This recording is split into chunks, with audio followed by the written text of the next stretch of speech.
अमित राठौर जी, अहमदाबाद गुजरात से। राधे श्याम महाराज जी, अलग अलग जगह मंदिरों के दर्शन करना जरूरी है क्या? ऐसा हो सकता है कि घर बैठे या एक जगह जाप मात्र से भगवत प्राप्ति हो जाए? कुछ करो तो, कुछ तो करो। बातें बनाने से हो जाएगी? जो जानते हो उतना करो तो आगे का रास्ता समझ में आ जाएगा। जो जानते हो उतना करो तो आगे का रास्ता समझ में आ जाएगा। समझाने से समझ में नहीं आती, करने से समझ में आती है। आप करो, एकांत में बैठकर नाम जप करो, घर में ही बैठकर ठाकुर की भावना करो। करो तो समझ में आ जाएगा। पर वो करने के लिए आवश्यक है बहुत संतों के समीप जाना, ठाकुर के दर्शन करना, तब हमारी भावना बढ़ती है। क्योंकि हम माया से विस्मृत हो चुके हैं, तो हमारी स्मृति जागृत एक बार में नहीं हो जाएगी। भगवान को एक ही वचन बोल देना था, उतने से अर्जुन को समझ में आ जाता, लेकिन 18 अध्याय में बोला। क्यों 18 अध्याय में बोला? क्योंकि ये बुद्धि माया कृत मलिनता में फंसी हुई, बार बार समझाने में तब इसे समझ में आता है। हम बार बार बिहारी जी के दर्शन करें, राधा रमन जी के दर्शन करें, राधा वल्लभ जी के दर्शन करें। ये मंदिर नहीं है, साक्षात प्रभु विराजमान है। तब घर में क्या कर लोगे? जहां प्रपंच के परमाणु हैं, भोगों के परमाणु हैं, ममता के परमाणु हैं, वहां तुम भगवदाकार वृत्ति धारण कर लोगे। अगर किसी की धारण होती तो यहीं से धारण होती है, संत सभा में ठाकुर जी के दर्शन करने पर। फिर हृदय में वो वृत्ति जागृत होती है, तो वृत्ति के द्वारा हम अपने घर में भी भजन कर लेते हैं। अगर यहाँ से कनेक्शन ना हो तो करके भजन दिखा दो हमें, क्योंकि वहाँ भोग के परमाणु हैं, ममता के परमाणु हैं, मोह के परमाणु हैं, वहाँ भजन के परमाणु हैं। तो इसलिए सावधान रहिए, कहीं कोई ऐसी आवश्यकता नहीं है, तुम्हारे हृदय में ही प्रभु है। पर ढूंढ तो पाओ, उसके लिए बाहर फंसे हो, पहले बाहर लगो, तब अंतर में प्रवेश पा जाओगे। तो मैं हृदय की बात कहता हूँ, ये ठाकुर मूर्ति नहीं है, ये कृपा करके हमारे लिए विराजमान। हमारी आंखें मलिन हो गई, इसलिए लगता है तुम्हें सच्ची कहता हूँ, हृदय की बात कहता हूँ।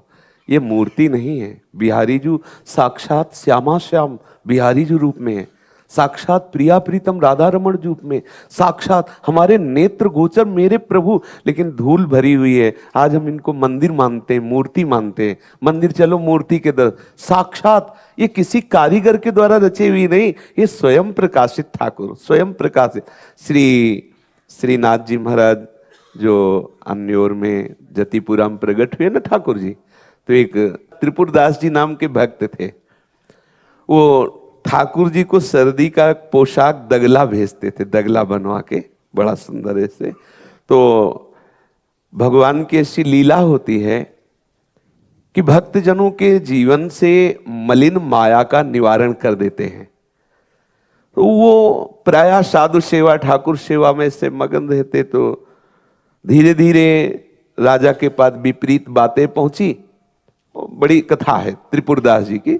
और विपरीत बातें पहुंचने पर राजा को रोष आया और कहा कि इनकी सारी संपत्ति जब्त कर ली जाए। सब संपत्ति जब्त करे, कुछ नहीं, 1 रुपया नहीं रखा। अब वो ठाकुर सेवा, संत सेवा में मगन रहने वाले भक्त धनी मानी थे, सब संपत्ति जब्त कर ली, एक एक बर्तन तक ले गए। अब राज आ गया, लेकिन उनके हृदय में कोई फर्क नहीं पड़ा। फर्क उस दिन पड़ा जब सर्दी आई और श्रीनाथ जी के सेवकगण सेवा के लिए जब आते थे, तो सेवकगण को भी लगा कि त्रिपुरदास जी के पास ना चलें, क्योंकि सब संपत्ति का अपहरण हो गया और वो सकुचाएंगे। पर जब संपत्ति थी तब जाते थे, आज नहीं जाएंगे तो होगा कि आज संपत्ति नहीं है, तो देखो वो भी नहीं आए। इस भाव से बहुत विचार करके वहां गए। उनके हृदय में बहुत पीड़ा हुई कि मैं अपने लाल बिहारी को पोशाक भेजता था, दगला भेजता था, क्या आज उनको बहुत दुख महसूस हुआ। पूरे घर में देखा, क्या बेच दूं, कुछ था ही नहीं। एक दावात कहीं कोने में रह गई थी जिसका ढक्कन सोने का था। थोड़ी तसल्ली हुई, उस दावात को बेचा और उससे मार्किन की थान लाए, जहां सुंदर सुंदर रेशम के कोमल कपड़ों का वस्त्र भेजते। तो आज दुखी होकर के मार्किन ही मिली, तो मार्किन की थान लाए, उससे लाल रंग से रंगा और कहा कि श्रीनाथ जी की सेवा में दे देना जाके। क्योंकि हृदय बहुत दुखी है कि ठाकुर के लिए भला ये पोशाक लायक है, और उनकी हर वर्ष पोशाक भेजता था। मतलब हृदय में जो उनकी पीड़ा थी वो वही जानते, वो भक्त जन जानते हैं। अब वो पोशाक लेके गए, वहां अधिकारी जन जो सेवा के थे उन्होंने देखा मार्ग ठाकुर के लायक है ये, तो अब चूंकि एक महान भक्त के द्वारा भेजी हुई है इसलिए ठाकुर जी की सब पोशाक रखने के लिए उसका प्रयोग किया, नीचे बिछा करके। उस समय मार्किन की थान थी। ठाकुर जी का शरीर कांपने लगा। श्री विठल नाथ जी ने कहा कि लालजू को सर्दी लग रही, जल्दी से पोशाक लाओ, गर्म पोशाक धारण करवाएगी। फिर भी शरीर कांप रहा है और सुंदर सुंदर गर्म पोशाक महंगी महंगी, फिर भी शरीर कांप रहा है। तब उन्होंने कहा किसी भक्त की भेजी हुई सेवा को ठाकुर जी स्वीकार करना चाहते हैं, इसीलिए इनकी सर्दी नहीं दूर हो रही। रजिस्टर लाओ जिन जिन भक्तों की पोशाक। फिर कहा त्रिपुरदास जी की हर वर्ष पोशाक आती थी, इस वर्ष तो बोले जय जय पोशाक तो नहीं आई क्योंकि उनका सब धन राजा ने अपहरण कर लिया। वो थान भेजा है मार्किन, वो जल्दी से व्यवस्था करो। वहीं उनके निजी दर्जी उससे सिलवाया मार्किन, और जे ही मार्किन धारण करे ठाकुर जी प्रसन्न हो गए, धारण कर लिए एकदम। बोले ओ अपने भक्ति की वस्तु स्वीकार। ये मूर्ति नहीं है, जैसे श्रीनाथ जी ना स्वयं प्रकट, राधा रमन जी स्वयं प्रकट, राधा गोविंद देव जी, राधा मदन मोहन जी, ये सब ठाकुर साग, लेकिन धूल भरी हमारी बुद्धि में हम इनको मूर्ति समझते हैं। साक्षात प्रकट है। श्री गोपाल भट्ट के प्रेम से द्रवित होकर के करुणा निधान युगल सरकार शालिग्राम की छवि से प्रकट हो गए, युगल रूप में राधा रमन जी के रूप में विराजमान। भाई इनको मूर्ति मत मानो, कृतार्थ हो। जब इनके दर्शन कर ले जाओ तो उनसे प्रार्थना करो कि मेरे नेत्र तो नहीं है मालिक कि मैं आपको प्रिया प्रीतम का साक्षात रूप देख पाऊं, पर ठाकुर आप कृपा कर दो, मुझे वो नेत्र दे दो जिससे मैं आप, इतने सुंदर हैं ये ठाकुर, करोड़ काम मूर्छित हो जाए इतने सुंदर है। पर हमें क्या लगते हैं, हमें लगते हैं न बोल रहे न देख, और सब बोल रहे हैं। बिहारी जी बात करते थे स्वामी हरिदास जी से, हरिवंश चंद्र जी से राधा वल्लभ जी बात करते थे, गोपाल भट्ट से श्री राधा रमन जी बात करते थे, सेवक जी से बात की राधा वल्लभ जी। ये महापुरुष जनों से बात क्यों करते थे? क्योंकि वो मूर्ति नहीं साक्षात प्रभु मानते। आपसे क्यों नहीं करते? क्योंकि आप ईमानदारी से इनको मूर्ति मानते हैं। देख लीजिए, आप इनको साक्षात बिहारी जी अगर मानने लगे, अगर आपको वहां से हलचल ना प्रारंभ हो जाए तो बताना, वहां से संकेत होने लगेंगे ठाकुर बात कर रहा है, ठाकुर देख रहा है, ठाकुर बोल रहा है। हम उनको मूर्ति माने हुए हैं। मूर्ति मत मानो। प्रभु बहुत बड़ी कृपा है, जो बड़ी बड़ी साधनाओं से नेत्र गोचर नहीं होते वही प्रभु वृंदावन में साक्षात रूप धारण किए हुए विराजमान है। अतुल जी अहमदाबाद गुजरात से, गुरुदेव कोटि कोटि प्रणाम महाराज जी। इन्हें अपने भागवतिक नाम के लिए प्रार्थना। मान लाडली शरण, मान लाडली शरण जी। श्री राम माली जी, प्राण प्रीतम गुरु जी के चरणों में दंडवत प्रणाम। गुरु जी अजपा जाप में मंत्र करना चाहिए या नाम का जप करना चाहिए? हाँ, अजपा जाप में दोनों का जप होता है। जब अपवित्र शरीर होता है, अजपा जप का वैसे स्वरूप जपना नहीं है, उसका पहले ही शब्द है अजपा। जो बिना जपे स्वयं चल रहा है उसे अजपा कहते हैं। जैसे होता है ना कि मैं अजपा जाप करता हूं, वो अज्ञानी है, वो जानता नहीं अजपा जाप किसे कहते हैं। जैसे सांस हम ले नहीं रहे, चल रहे, ये धड़कन चल नहीं रही, हम इसमें कहीं नहीं है, ये स्वाभाविक धड़क रही, ऐसे हम कहीं नहीं होते, वो चल रहा होता है, जब उसे कहते हैं अजपा जाप। श्वास लेते हैं ना, जैसे लंबी श्वास, जैसे मंत्र बोलते रहते फिर वापस। अभी बोलते रहते हैं ना, हाँ, फिर सुनते रहेंगे, वो होता रहेगा, उसमें करना नहीं होता, पर इसी से पहुंचते हैं। तो इसमें जब शरीर अपवित्र हो तो मंत्र ना चलाएं, उस समय नाम जप करें, और जब शरीर पवित्र हो तब मंत्र चलाएं। दोनों का प्रयोग, इसीलिए गुरु परंपरा में दोनों दिए जाते हैं, नाम भी दिया जाता है और मंत्र भी दिया। मंत्रों की एक मर्यादा है, इसीलिए नाम महामहिमा में है, कभी भी कहीं भी किसी भी स्थिति में ले सकते हो, लेकिन मंत्र को एक सीमा में रखा गया है। उसको अपवित्र दशा में, जैसे आप शौचालय में बैठे हो और ये सब चलता है, ऐसा नहीं है। एक मर्यादा से, एक नियमावली से चलोगे तो वस्तु की प्राप्ति हो जाएगी, नियमावली से नहीं चलोगे तो भ्रमित कर देगा, वो भ्रम पैदा कर देगा। मंत्र पवित्र अवस्था में जरूर, और जो अपवित्र दशाएं शरीर की हैं उस समय हम नाम जप करें। अब जैसे कोई बीमार आदमी है, वृद्ध है और पड़े पड़े सब अपवित्र, उसके लिए फिर नियम लागू नहीं, फिर उसके लिए नियम वो निरंतर मानसिक जप है। नहीं, मेरे कहने का मतलब है कि जो जो जो आसन में विराजमान होकर के एकदम श्वास के साथ ऊपर ऊपर ये हाँ, तो ये जपने की एक प्रक्रिया है, अजपा जप थोड़ी है। आपने प्रश्न किया अजपा जप का, ये जपने की एक प्रक्रिया है, एक अभ्यास है कि आप खूब नाम को बसाइए। श्वास लंबी खींच रहे हैं, कभी श्वास को भर के नाम जप कर रहे हैं, फिर श्वास ये तो एक प्रक्रिया है, ये अजपा जप थोड़ी है। अजपा जप का मतलब होता है कि चल रहा है, जैसे धड़कन चल रही ना, ऐसे वो चलता रहता है जी। आस्था सहचरी जी दिल्ली से, मेरे लाडले महाराज जी के गोरे गोरे चरणों में साष्टांग प्रणाम। महाराज जी, मुझ नीच अधम तथा अज्ञानी को शरणागति मंत्र किस उम्र में मिलेगा? आप अभी आज ही पास है, आप जब चाहो तब ले सकते हो ना, जब चाहो। सरिता शर्मा जी मेरठ से, महाराज जी मुझ अधम पर कृपा करें और मुझे शरणागति प्रदान करें। ज्योति जी चंडीगढ़ से, सदगुरुदेव भगवान के श्री चरणों में कोटि कोटि नमन। आपके दर्शन करके जीवन धन्य हो गया है। मेरी पुत्री का नाम हरिका है। सब कहते हैं कि इस नाम को बदलो, पर मैं सहस्त्र हरि नाम करना चाहती थी तो संतान का नाम हरिका रखा। क्या मेरा ये विचार उचित है? यदि नहीं, बहुत उचित। सब हरिका ही है जो कुछ है, हरिका से अलग तो कुछ है ही नहीं। सब हरिका है कि नहीं, तो उसको हरिका कह के पुकारे तो बहुत बढ़िया है। किसी की बात मत मानना, और कोई किसी का नहीं, सब हरिका है, नाम हरिका ही रखो, अच्छा है। और आगे इनने आपसे शरणागति के लिए याचना हाँ की। जी, ठीक है। अनीता गोस्वामी जी दिल्ली से, राधा वल्लभ श्री हरिवंश। हे सदगुरुदेव भगवान, ठाकुर सेवा करती हूँ तो उस समय वात्सल्य भाव आ जाता है, क्या करूं, कृपा करें। कोई बुरा भाव तो है नहीं, वात्सल्य भाव बढ़िया है। सेवा के समय तो सबका दुलार का ही भाव होता है। कोई किसी भी उपासना वाला हो, जब अपने ठाकुर के जैसे सखियां प्रभु को पवाती है ना, तो पुत्रवत पवाती है, मेरे लाडली लाल, दुलार करते हुए पवाती।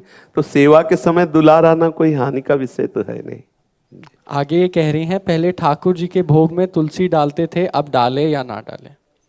यदि आप राधा वल्लभ जी की शरण में हो तो हमारे यहाँ तुलसी जी को सखी स्वरूप से स्वीकार किया, वृंदा सखी। तो हमारे यहाँ आचार्य परंपरा में पद्धति है कि भोग की थाल में से तुलसी जी को विराजमान नहीं करते, हमारे राधा वल्लभी संप्रदाय उपासना पद्धति में। और वैष्णव जनों में बिन तुलसी हरि एक न मानी, नमो नमो तुलसी महारानी नमो नमो। और उपासना पद्धति से जो वैष्णव जन सेवा करते हैं, आवश्यक है तुलसी डालना, पर हमारी उपासना में तुलसी जी को सहचरी स्वरूप से स्वीकार किया गया है, इसलिए उनको भोग में नहीं डाला जाता, श्रृंगार सेवा में तुलसी जी को अर्पित किया जाता है। गोपालपुरी जी दिल्ली से, राधा वल्लभ श्री हरिवंश। गुरुदेव भगवान के चरणों में दंडवत प्रणाम। गुरुदेव भगवान, मैं चतुरासी जी के 12 पद प्रतिदिन पढ़ता हूँ तथा 16 माला मंत्र जाप करता हूँ और वृंदावन सतलीला का भी पाठ करता हूँ। इस नियमावली की आप आज्ञा प्रदान करें और आशीर्वाद दें कि मैं इसे प्राणपण से कर सकूं। हाँ ठीक है, आप ऐसा ही कीजिए। कृष्ण गोपाल शरण जी गोवर्धन धाम से, महाराज जी के चरण कमलों में सादर कोटिशय प्रणाम। महाराज जी, नाम जप के समय लीला दर्शन एवं चिंतन रास के माध्यम से भावना में हो तो ठीक है क्या? हाँ ठीक है, बिल्कुल ठीक है। हमारे प्रभु के संबंध का ही चिंतन चले तो ठीक है, बिल्कुल ठीक है, ऐसा ही करना चाहिए जी। मदन पाल जी दिल्ली से, परम लाडले श्री महाराज जी के चरणों में साष्टांग दंडवत। हे नाथ, कृपा व प्रेम में क्या अंतर है? कृपा तो महसूस होती है लेकिन प्रेम का पता नहीं चलता। इसी कृपा से प्रेम का प्रादुर्भाव होता है, कृपा से ही प्रेम का प्रादुर्भाव होता है। कृपा का परिचय जान जाओगे तो प्रेम का परिचय प्राप्त हो जाएगा। कृपा का क्या परिचय जाना? कृपा है तो हर महीने आपके चरणों में आप खींच लेते हो। हाँ, और ये तो स्थूल कृपा हुई, सूक्ष्म कृपा क्या है? बाकी आपकी स्मृति बनी रहती है। हाँ, ये खास बात ये है। सूक्ष्म कृपा है स्मृति, और स्मृति से ही अनुराग होता है, स्मृति से ही हम माया बंधन से मुक्त होते हैं। यस्य स्मरण मात्रेण जन्म संसार बंधनात् विमुच्यते नमस्तस्मै विष्णवे प्रभ विष्णवे। स्मरण, हरि स्मृति सर्व विपद विमोक्षणम। समस्त द्वंद्वों से रहित करने के लिए हरि कृपा का स्वरूप है स्मृति। भगवद स्मरण में हम मगन हैं और स्मृति से ही प्रेम जागृत होता है। आप निरंतर भगवद स्मरण परायण रहें, तब प्रेम जागृत हो जाएगा। जब प्रेम का अनुभव हो जाएगा तो कृपा समुद्र में डूब जाओगे। कृपा समुद्र की यही वृत्ति है कि हमें अत्यंत आसक्ति हो जाए प्रभु के नाम से, प्रभु के रूप से, प्रभु की लीला, प्रभु के धाम से। जिया ना जाए इनके बिना। ये साक्षात कृपा का समुद्र है। जैसे नाम है ना, अगर ऐसा लगे नाम छूट गया क्या, तो हृदय व्याकुल हो जाए। धाम के लिए हृदय तड़पे, मैं धाम में वास करूं, लाडली जो एक मिनट भी मैं धाम से बाहर न जाऊं। प्रियालाल की रूप लीला चरित्र ये सब अमृत तुल्य लगने लगे। आप कृपा प्रकाशित हो रही, ऐसा समझना चाहिए। सिद्धार्थ जी हिमाचल से, जय जय श्री राधे महाराज जी, किन लक्षणों से समझे कि श्री जी हमारी सेवा से प्रसन्न है और हम पर कृपा है? जब आपके हृदय में श्री जी के सिवा और किसी से अपनापन न रह जाए तो जान लेना आप श्री जी प्रसन्न हो गई और हमारी साधना सफल हुई। जब हृदय में ठसक आ जाए, हृदय में बात आ जाए, प्यारी जी के सिवा हमारा कोई नहीं, सब कुछ होने पर भी प्यारी जी के सिवा हमारा कोई नहीं, प्यारी जी के सिवा हमारा कोई नहीं, ये हृदय से निकलने ले तो बस जान लेना आप कृपा हो गई। प्रभु के सिवा हमारा कोई नहीं, ये बात हो जाए तो तुम्हारी कृपा तुम्हारी रघुनंदन, जानहि भगति भगत और चंदन। प्रभु की कृपा से ही प्रभु को जाना जाता है। तो अगर ये बात आ गई कि प्रियालाल के सिवा हमारा कोई नहीं, तो आपकी साधना सफल हुई। आपके ऊपर लाडली जो प्रसन्न है, तभी आपके हृदय में वृत्ति आई। समझ रहे ना जी।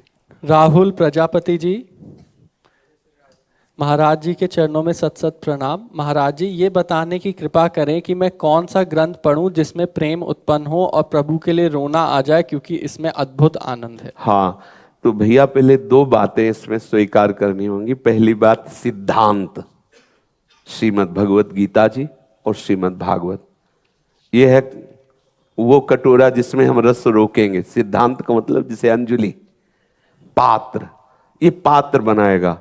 और रस में श्री युगल सरकार से बढ़कर के कोई रस नहीं। श्री प्रिया प्रीतम का नाम, प्रिया प्रीतम की लीलाओं से भरे हुए, जैसे श्री 42 लीला है, श्री चतुराशी जी है, और भी महापुरुषों के द्वारा गाए हुए पदों, इन ग्रंथों का स्वाध्याय करने के पहले श्री भगवत गीता जी और श्रीमद् भागवत जी, इसका मनन करना चाहिए। पठन करने के बाद तो आपका हृदय जो है परिपक्व बनेगा, बैरागी बनेगा। अंतर से बैरागी हुए बिना कोई अनुरागी नहीं होता। क्योंकि अगर विषय में, संसार में, शरीर में राग है तो अनुराग कैसे हो सकता है? जगते भयो फिरे बैरागी, तब वृंदावन रस में अनुरागी। उस प्रेम रस में डूबने के लिए पहले आवश्यक है गीता जी का सिद्धांत और श्रीमद् भागवत का सिद्धांत, फिर ये रस ग्रंथों का स्वाध्याय करो, फिर इसमें डूब सकते हो। आस्तिकता की आधारशिलाएं पूज्य श्री राधा बाबा की एक खरीद लो, बहुत छोटी सी है, और उसको दवा की तरह, जैसे दवा रोज नहीं खाते, 2-3 बार एक सूत्र पढ़ो, एक सूत्र। और पूज्य श्री पंडित गया प्रसाद जी के अमृत वचन है ना, साधक के लिए वो बहुत अमृत तुल्य, ऐसे पढ़ना चाहिए। और साधक में साधुता, गीता प्रेस से प्रकाशित है पूज्य बाबा का साधक में साधुता, और राधा बाबा की आस्तिकता की आधारशिलाएं, ये 2 ग्रंथ रख लो। और गीता जी और भागवत जी, पहले इसमें रमो। ये रस की सीधे बातें नहीं समझ में आएंगी, और इसमें रमोगे ना तो इधर के लिए लालच बढ़ने लगेगा, और जब इधर की प्यास बढ़ जाए फिर ये मिले तो हृदय फिर उन्मत्त हो जाता है। ठीक है, ये 2 ग्रंथ खरीद लो, आस्तिकता के आधारशिलाएं, साधक में साधुता, ये खरीद लो। और गीता जी भागवत जी जब समय मिले तब पढ़ो। हाँ बिल्कुल, भक्तमाल भी पढ़ सकते हो, बिल्कुल जी। माधवी सहचरी जी, जय जय राधा वल्लभ श्री हित हरिवंश। गुरुदेव भगवान, इस शरीर की बेटी की शादी श्री जी की कृपा से 31 जनवरी को तय हुई है, इसलिए सबसे पहला निमंत्रण आपके लिए लाए हैं। और इस शरीर के संबंधी जी भी आए हैं, वो भी श्री जी की कृपा से आपसे ही दीक्षित हैं। कृपया निमंत्रण स्वीकार करें। बिल्कुल, और हमारी श्री जी को ही निमंत्रण, तो जो ये सब श्री जी को अर्पित कर देना, तो वही जाने निमंत्रण। आगे इनका प्रश्न है, गुरुदेव भगवान प्रायः जब भी किसी का भी शादी का निमंत्रण पत्र छपवाते हैं तो उसमें ईष्ट या गुरुदेव का नाम अंकित करवाते हैं, पर आपकी कृपा से मैंने ऐसा नहीं कराया, और इसको मेरे मन में रोकने की भावना आई, क्योंकि जिन लोगों को हम राधा नाम में निष्ठा नहीं है और वो ऐसा कार्ड पढ़ेंगे और उसे कहीं डस्टबिन या कूड़ेदान में फेंक दें। आपकी बात का आदर करते हैं, आपके ऊपर बहुत कृपा है। इष्ट गुरु की, तभी आपके ऐसे सूक्ष्म विचार हैं। ऐसा ही करना। जैसे निमंत्रण कार्ड में आप अपने इष्ट की मूर्ति छपा देते हैं, इष्ट का नाम लिखते हैं, और बिल्कुल सही बात है, वो सबके पास निमंत्रण जाएगा। उनमें से कुछ वैष्णव होंगे और कुछ अवैष्णव होंगे, तो जो अवैष्णव होंगे वो उसका आदर नहीं करेंगे, वो डस्टबिन में फेंक। बिल्कुल, बहुत हृदय से आपकी इस बात का आदर अभिनंदन है। अपने इष्ट के प्रति ऐसा ही प्यार करना चाहिए। बिल्कुल। सुमन रानी जी नूह से, सदगुरुदेव के श्री चरणों में कोटि कोटि प्रणाम। श्री गुरुदेव कृपया ये बताने का कष्ट करें कि वैष्णव में संतजन शरणागत जन आते हैं या अन्य भी। परिवार के सदस्यों में कई बार कोई ज़्यादा बोलता है तो उससे ये बोलकर उससे बात करने का मन नहीं होता, फिर कई बार मुख से निकल जाता है कि अमुक बहुत बोलता है, तो क्या ये दोष दृष्टि है? हमें कृपया वैष्णव ना, किसके? अपने घर के जनों के विषय में। हाँ, ऐसा नहीं। अच्छा, मान लो कोई वेशधारी वैष्णव भी है और वो हमारे सामने आया हुआ है, तो उसे प्रणाम करते हैं, नमस्कार करते हैं, आवश्यकता पर हम उसे भोजन दे देते हैं। जरूरी थोड़ी कि हम उसकी हर बात सुने, जरूरी थोड़ी कि वो घंटों बैठ के बात करे तो हम करें, नहीं तो अपराध लग जाएगा। बिल्कुल नहीं करेंगे। आपको आवश्यक है, राधे श्याम, क्या चाहिए, कैसे? हम आपको प्रणाम करते हैं, आपका चरण उदक लेते हैं, आप प्रसाद पाइए, आप जाइए। श्री हरिवंश महाराज जी जैसे परिवार में भी भाई है, जब हम बाहर के वैष्णव की बात करें तो परिवार का क्या, कोई भी हो, हमारे लिए घर और बाहर का बात थोड़ी, हम तो हरियासिक हैं। गुरुदेव, वैष्णव और अवैष्णव इनमें क्या अंतर है, ये पूछना चाह रहे थे। सबसे सही बात तो यह है कि चराचर जगत हमारे प्रभु का, इसलिए सब वैष्णव ही है। और दूसरी बात यह है कि जो आचार्य परंपरा से गुरु शरणागत है, हम उन्हें वैष्णव कहते हैं, और जो हरि विमुख जन है उनको हम अवैष्णव कहते हैं। वैसे तो सब जग देखो चाहे काहे कहो हरि भक्ति बिनु, क्योंकि सब हरि के बच्चे हैं, चाहे वो दंड हो चाहे वो साधु हो, है तो हरि का ही, इसलिए हम प्रणाम करते हैं। लेकिन जो सम्मुख हो चुके हैं हरि के, जो गुरु शरणागत हैं, जो आचार्य परंपरा से कंठी तिलक धारण किए हुए, वो सब वैष्णव जन हैं। पर जैसे आपका स्त्री शरीर है, इसमें ये नहीं डरना कि वो सामने वाला वैष्णव है, आदर करेंगे। अगर दरवाजे पे आ रहे हैं हम प्रसाद देंगे। इसके बाद हम कोई भी प्रपंच की वार्ता, कोई भी शास्त्र विरुद्ध वार्ता, कोई भी शास्त्र विरुद्ध आचरण, इसके लिए कोई गुंजाइश नहीं है। बिल्कुल उसमें सख्त हो जाना चाहिए। ये नहीं डरना चाहिए कि वैष्णव अपराध बन रहा है क्या, बिल्कुल नहीं, कदापि नहीं। ऐसे थोड़ी है कि आप मान लो तो फिर ऐसा नहीं। जो सिद्धांत है उसके अनुसार स्वागत है, प्रणाम है, नमस्कार, वंदना है। इसके बाद राधे श्याम, जाके संग कुमतिमति उपजे करत भजन में भंग, तजोरे मन हरि विमुखन को संग। कोई भी हो, कहीं भी हो, कैसा भी हो, अपने सिद्धांत में रहे तो कहीं कोई घाटा नहीं लगने वाला, क्योंकि हृदय बिहारी ठाकुर जान रहे कि आप किस पक्ष से कर रहे हैं। प्रकाश चंद्र जी जयपुर से, सदगुरुदेव के चरणों में कोटि कोटि प्रणाम। महाराज जी, अभी राधा वल्लभ जी छवि रूप में घर में मंदिर में विराजमान है, क्या मैं अलग कमरे में राधा वल्लभ जी का भजन पूजन कर सकता हूँ और अलग कमरे में ही छवि को विराजमान कर सकता हूँ? हाँ बिल्कुल कर, हाँ बिल्कुल कर सकते। डाइनिंग टेबल किसे कहते हैं? भोजन पाने का जो आसन, टेबल और वो रहते हैं, मतलब वहीं पाते हैं, उन्हीं को नहीं, पवा के- पास में ही मंदिर है उनका, उसके तो उनका मतलब है कि अलग से राधा वल्लभ जी हाँ करना, हाँ नहीं, अच्छा है, करना चाहिए, अलग व्यवस्था करनी चाहिए। प्रश्न और था महाराज जी।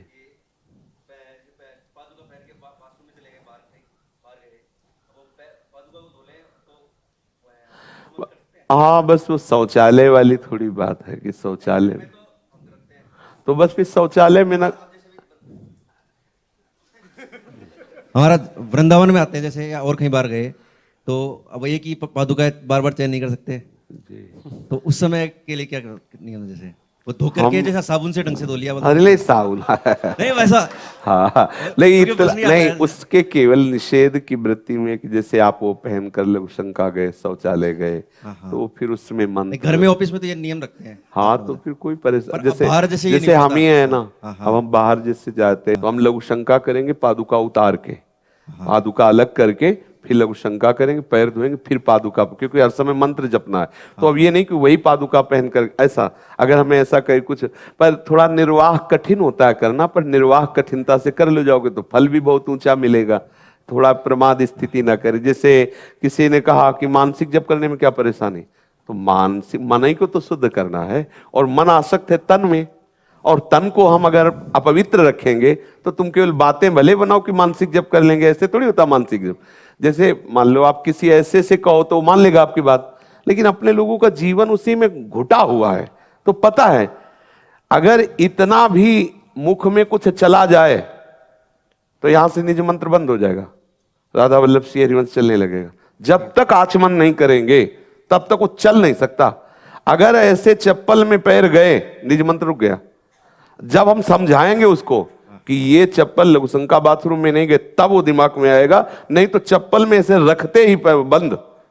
अभ्यास, नियमावली बहुत बड़ी सिद्धि होती है, बहुत बड़ा। अब हम शौचालय में बैठे कहीं भूल से भी नहीं मंत्र आएगा, नहीं आएगा, बस चलेगा राधा वल्लभ श्री हरिवंश, राधा वल्लभ श्री हरिवंश, राधा वल्लभ श्री हरिवंश। और बाहर निकले स्नान करके जे भी पादुका बाथरूम की उतारी, अपने आप मंत्र चलने लगेगा। पवित्रता का निर्वाह करना तो आवश्यक है। अब जो लोग प्रमाद स्थिति में, तो उनकी भगवान जाने, लेकिन अपने को वस्तु प्राप्त करनी, इसलिए जो आचार्य संतजन वैष्णवजन कहते हैं वैसा हमें करना चाहिए। महाराज श्री, आप राधा गोविंद देव जी का प्रसाद आप ही लेकर आए हैं। हाँ, बड़े भाग्य भाई, आपकी बड़ी कृपा है जो आप प्रसाद लाए। जी जी जी, हाँ नहीं, बहुत भाग्य। जी जी, सुमेर जी जोधपुर से, राधा वल्लभ श्री हित हरिवंश, मैं स्कॉन जोधपुर में जॉब कर रहा हूँ, उससे पहले आज्ञा नहीं ली थी, अब मुझे क्या करना मेरे लिए उपयुक्त रहेगा, क्या करना? इस्कॉन में जॉब कर रहे हैं मतलब नौकरी कर रहे हैं क्या? रसोई सेवा में करना होता है। हाँ, बहुत सौभाग्य का विषय, वैष्णवों की सेवा होती, जो आप रसोई बनाते हैं, ठाकुर को, जुगल सरकार को भोग लगता है, वैष्णवों के बीच में रहने को कोई परेशानी नहीं। वो मतलब तुलसी दल निवेदन करना होता हाँ, कोई बात नहीं, उनके ठाकुर को भोग लगता है, कोई परेशानी नहीं है। वो है। हाँ, बिल्कुल पालेगी, इसमें कोई परेशानी, क्योंकि जुगल सरकार ही विराजमान, मुझे तो लगता है इस्कॉन में जहाँ भी विराजमान है युगल सरकार ही विराजमान, तो भोग लगे, प्रसाद पालेंगे। अपने जब भोग लगाएंगे अपने लाडली लाल का, तो अपने नहीं डालेंगे, लेकिन अब जैसे वो भोग लगा के लाए तो उसको हम माथे पे रख के पाएंगे, क्योंकि युगल का भी भोग लगा हुआ है, उसमें हम निषेध वृत्ति थोड़ी रखेंगे। जी। वो जैसे हमारे को जैसे मेरी सेवा है भोग लगाना जी, वो मंत्र उच्चारण करना। हाँ, तो मुझे तो चूंकि उनके ठाकुर की सेवा में तो उनकी पद्धति से लगेगा। आप अपने अगर अपने पर्सनल कुटिया में ठाकुर विराजमान, तो आप क्योंकि आप वहां सेवा में हैं, आप स्वयं एक शब्द बोले, जॉब। जॉब माने नौकरी, नौकरी माने मेरा संबंध नहीं है, पर मैं नौकरी करता हूं, मुझे कोई परेशानी नहीं। लेकिन जहां अगर आप बोल देते मैं उनका सेवक हूं, अब प्रश्न हो जाता, आप सेवा नहीं कर रहे, आप जॉब कर रहे हैं, क्योंकि आपने बोला नौकरी है। मतलब हम परचून की दुकान में नौकरी कर रहे हैं, हम कपड़े की दुकान में नौकरी कर रहे हैं, तो आप इस्कॉन की नौकरी कर रहे हो, उपासना नहीं कर रहे, क्योंकि भगवान ने बहुत बढ़िया आपके मुख से निकलवाया, तो उसमें हमें कोई परेशानी नहीं है। उपासना आप अपने आराध्य देव की करो, नौकरी उनकी करो, कोई परेशानी नहीं। पर बढ़िया भाग्य है कि ऐसी पवित्र नौकरी मिली है, तो आप नौकरी की तरह रहिए और उपासना कीजिए अपनी, तो कोई परेशानी नहीं। महाराज श्री, आप भी राधा गोविंद देव जी का प्रसाद आपके लिए लाए। हाँ, खूब डट के लाओ। श्री महाराज श्री, बहुत से भक्तों ने आपके श्रीमुख से राधा नाम की याचना की। जय जय श्री राधे।